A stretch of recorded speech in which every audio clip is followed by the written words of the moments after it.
everyone, welcome back to another episode of Homegrown Gold. This episode we're catching up with Dave and Tozzie as they get their things lined up for their autumn sowing. They've chosen their cultivars, picked their paddocks, and now it's time to get the groundwork sorted. Nothing too fancy, but just the prep that makes a huge difference later on. Let's go have a look.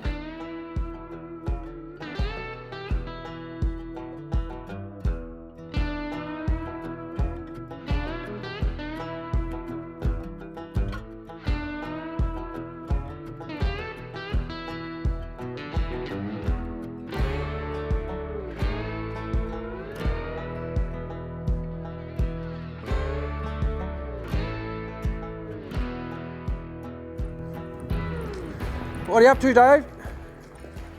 I'm doing what I always do, Bruce, drenching lambs. Geez, you need a bloody degree to open that. Shit.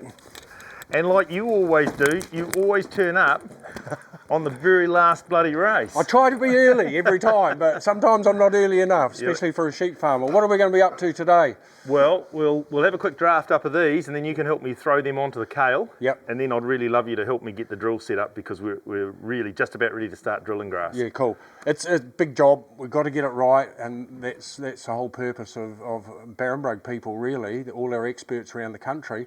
Give you a few heads up on these things. Set the drill up, get the slug bait, all those sort of things sorted out onto it. Right, let's draft them up. I've just got to do this last race, so yep, stand by, caller. Keep your mouth closed, Bruce. You might get a shot of drench. Yeah, so what do we got here, Bruce? We've got 30 per hectare going onto this kale. Nice. And I'm hoping they're going to be on there about 6 weeks. These are the tail end. Yep. They're probably about 30 kilos, these lambs going on here. Yep. So they've just had a sort of an exidy type drench, but might not be.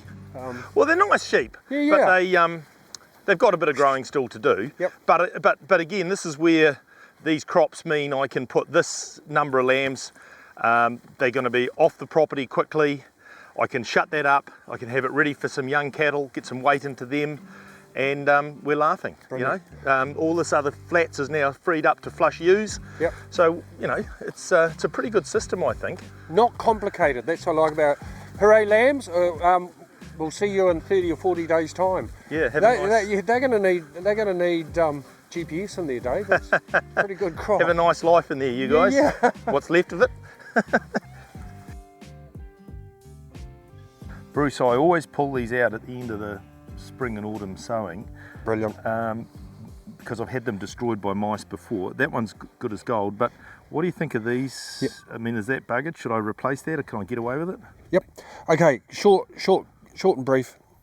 Sponge feed system, so simple, and I love it. I love it. In my contracting days, just a great part of the apparatus to use because it's easy to calibrate, makes the seed flow. It has pitfalls, and when you get holes like this in here, this thing's moving about the speed of a fly with no legs and wings, pretty slow. So that goes past the seed and the droplet.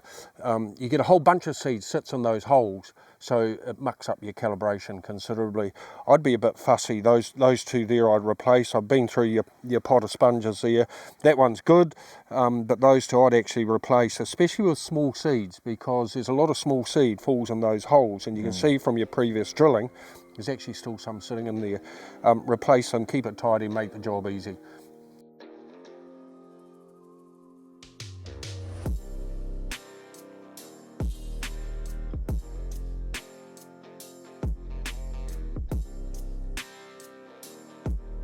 Alright, Dave, here we go.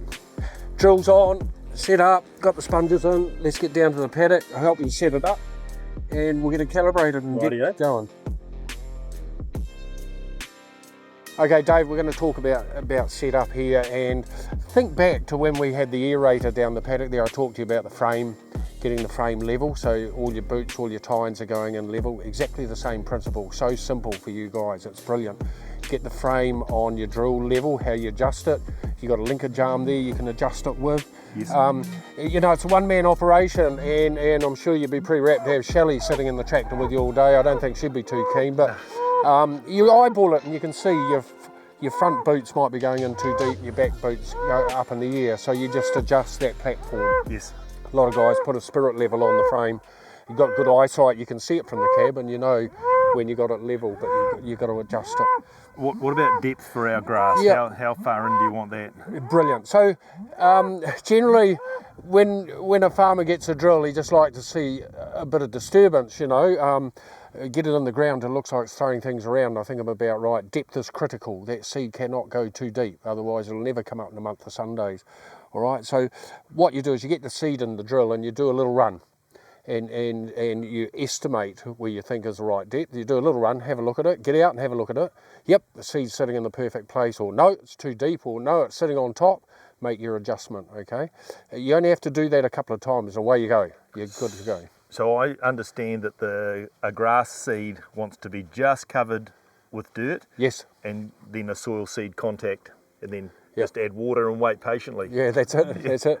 The critical factor is seed to soil contact. Most important. You've got to have good fine particles of soil around that seed, not one touching the bottom and a ton of sunlight and fresh air on the top, that sort of thing. And that's with your drill. You do rolling and harrowing afterwards. Great, a great way to finish with this sort of drill. Every drill's a little bit different, but the principles are the same. Don't drill too deep, don't drill too shallow. Make sure the seed's at least covered and good seed to soil contact. Yep. Okay, so we've got the maintenance done on our drill, it's ready to go. We've got the calibration set, we're drilling at 25 kilos to the hectare for our grass. We've got our depth set at just below the surface. Yep. We've got our roller and harrows behind. So we're all set to go, aren't we? Yep, and by the sound of that, he's dead keen for us to get out of the paddock, so let's get cracking. Well, I think he wants to go back to the bull seat, but today he might eat you. I think we'll you give might it a go. Lunch. Yeah. It's time for the bull seat.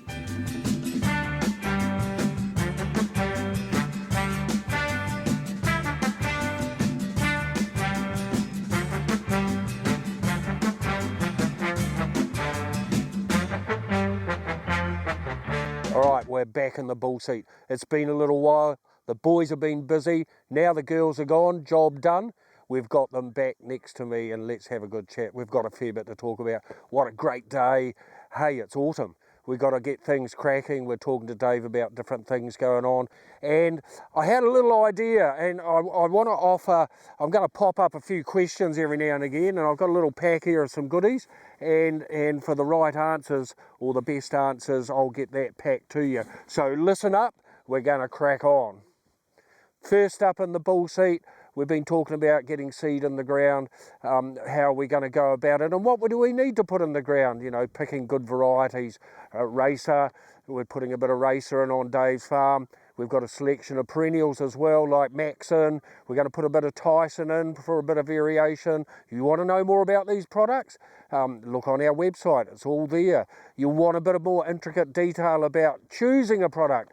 Look for our updates, look for our podcasts, all those sort of things on the website. Saves me a bit of time cooking in the bull seat, and I can feel that bugger breathing down my collar. She's getting pretty warm. Yours are looking pretty good, Tozzie. It looks like you've had a good kill in here. Yeah, no, the hoggets are looking great. Yep, we're really happy. They're well ahead of targets, so no, they're coming on really nice. We had the drone out on the weekend and just hit it with a straight roundup mix, and looks to be a really good kill. So Awesome. amazing seeing the technology of the drone flying around. He's been able to obviously miss the trees and keep away from these sort of gullies and swampy bits that we wanted to keep protected. But yeah, no, really happy. So it's going to be interesting. We've got quite a bit of tucker in here to knock down. Yeah, So there is a bit there. obviously, what's the key things for us to think about here? You know, in terms of, I guess this is a classic example here. Got a ton of feed. How short do we need to get? You know, what are we looking at? Yeah, you should get it down as hard as you can, like 1,800 kgs of dry matter. Yep. You probably need to hit it with some cattle or something to really get it down to start with. There's quite a bit there. Yeah. It's a numbers game. Yep. Get as many mouths as you can. The reason we'd say that is we need to get as much feed off as we can because we're just over-sowing on here. Yeah. So we need to have that seed to soil contact with the minimal trash so that we can get as many seeds germinating as we can. Yep. If we had too much trash, slugs would be an issue. Slugs would be an issue, yeah. potentially. And I've found just from experience with doing subclover on hills, if we don't have the slug bait in there, that can be a real, they love like stock. They love the subclover. So that's a real challenging time to do it. You know, like I've got a big mob of ewes that are about to go to the ram. To bring them through and get them to ask them to pressure, you know, really put some pressure on is probably quite hard. So I'd probably like to get them through first after these guys have taken some cream out, bring a mob of ewes through, and then probably maybe even use my halter to try and bring them through. Yep, cool. It's just been a funny year, eh? Like usually you wouldn't have this amount of feed, right? No. So yeah, it's a funny problem to have.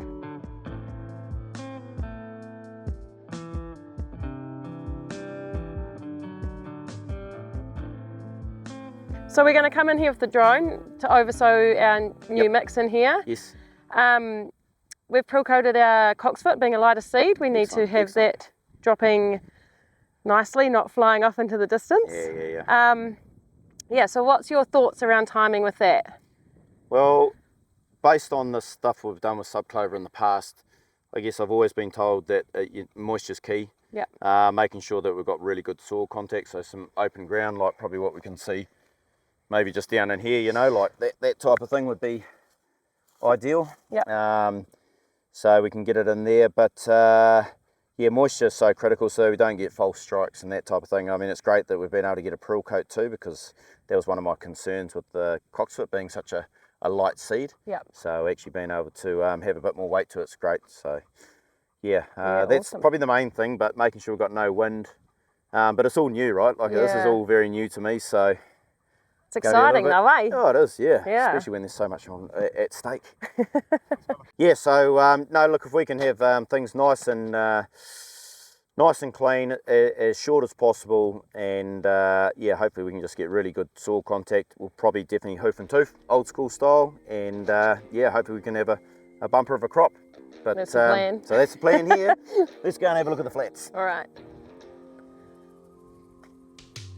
So here we are, Laura. This is the paddock that we initially drone sprayed out back in the spring. Had a really good bumper of a kale crop in here after quite a challenging sort of season and period, but it's turned out really good. So we've hit it again with the drone, much like we did up at the competition paddock there. Same sort of timing. Again, looks like it's had a really good result. So what should we think about putting in here? So you've got a bit of a weed challenge in this paddock, right? Yeah. So you've got some pretty hardy weeds in there. I think we should go in with Racer, the new annual from Barenbrug. It's beautiful. It grows a lot of feed over the winter time, and it gives you a chance for a couple of sprays, and then you can get right on top of your weeds, and then worry about what you're going to do with that later on. So an annual's designed to go for like 6 to 9 months, so it's only a short term, but a whole bulk of feed. Sure. So no legumes, sadly? No legumes, sorry. Keep them out of there, and we can hit that with some hard chemical to control those weeds. And could you recommend going a crop to crop after this? So you're breaking it up there with a ryegrass, right? So it's not going to be crop after crop of kale, say. Okay. And up on the other, below the driveway there, we've got another paddock with stalk like this. I've chosen to go with array perennial grass. So we want to get that, like we talked about last time, quite low. Do I need to go as low for this stuff, given we're just doing an annual? No, you don't need to worry. The annual is quite competitive, and this will break down over time. I mean, you've sprayed it out. That's good. It's not going to be growing over top and competing with the establishing plants. So that's good. Up the top with a perennial paddock, what you want to do is you're looking for a perennial paddock. You don't want holes in it. So holes equal weeds and no grass. So you want that paddock to have the best establishment, because that for the best pasture persistence is all at establishment. Gotcha. Right, Tozzie, you've brought me out here to the back of your paddocks, and what are you showing me here? So this is our paddock, Laura, that we've chosen or identified as a bit of a weaker subclover paddock, and so we've earmarked this one to get our Campita, Barenbrug Campita subclover chucked into this hill face. So it's northern facing. It is dry. It's as you can see, it's got a lot of dead patches, which is perfect because the sub's got to die, as you know. So we've basically walked around the paddock, realised that there's not enough clover in here, so we just want to try and introduce some more stuff. Perfect. So you're just going to come in here with the drone, oversow your clover, and when are you doing that? So in the perfect world, very much similar to the competition paddock, I want to get this paddock down to, you know, like pretty much like this. If I can get as much bare soil content and moist soil, then that seed can hit that, and I've got 10 times better chance of survival. I just don't want to go too early. Yeah. If I go too early, I'll get false strikes. Yeah. So yep. In the perfect world, if I could dial in the perfect season, it would be to get that seed in around April, hoof and tooth it, and let it come away and do its thing in the winter, but then shut it up in the spring. Yeah. So that period, October to December, to try and maximise that. So if we can put 20 kilos of Campita in, spin this on here, and then if we can shut it up for a season, we might be able to quadruple our seed in the soil. Absolutely. So that's our plan. But it's important to get that first seed set. Yeah, exactly. Perfect. Well, that's all for this episode. Next episode, we'll be out there with Dave and Tozzie as they put all this prep and planning into action. See you then.